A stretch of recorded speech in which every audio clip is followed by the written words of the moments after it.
অক্ষর জানি না, আমরা লিখতে জানি না। এই বাল ছাড়া 12টা পাতায় লিখে দেবো বাল ছিটতে। আর এই জন্য পাড়া লক্ষ্মীর ভান্ডার করিনি, একবার ছাড়া 10 বার যেতে হয় বলে লক্ষ্মীর ভান্ডার করে আমি টাকা নিইনি। আর এই 12টা পেজ সই করতে হবে, 12টা পেজ ফিল আপ করতে হবে, 12টা পাতা নাতি পুতি যার যেখানে বিষয় আশায় বাড়ি ঘর যা আছে সমস্ত লিখতে হবে এখানে। তোমার ব্যাংকেও যদি 50,000 টাকা থাকে সেটাও তোমাকে লিখতে হবে। তুমি আলু ভাতে ভাত খেয়েছো, তুমি শাক তুলে খেয়েছো, হয়তো 10,000 টাকা ব্যাংকে জমিয়ে রেখেছো, তাকেও তোমার লিখে দিতে হবে যে আমি ব্যাংকে আমার 10,000 আছে, আমার জমি আছে, আমার সেই আছে, আর আমি এই 12টা পাতা বাল ছিঁড়ে সই করবো। হ্যাঁ, এর গাছ ধারে যাবো, ওর গাছ ধারে যাবো, ইয়ে বলবে টাকা দাও, ও বলবে টাকা দাও, ইয়ে অফিসার আসবে বলবে টাকা দাও। তোমার কি আছে, তুমি কি ইনকাম করো, এই বাল ছিঁড়ে আমি শোধ করবো এই 12টা পাতা এই অন্নপূর্ণা ভান্ডারে।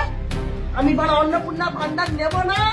আর বড় তোর ওই লক্ষ্মীর ভান্ডার তো নিইনি, আর অন্নপূর্ণা ভান্ডার নিইনি, তার থেকে বাংলাদেশিদের চাচ্ছি সবাই সন্তুষ্ট।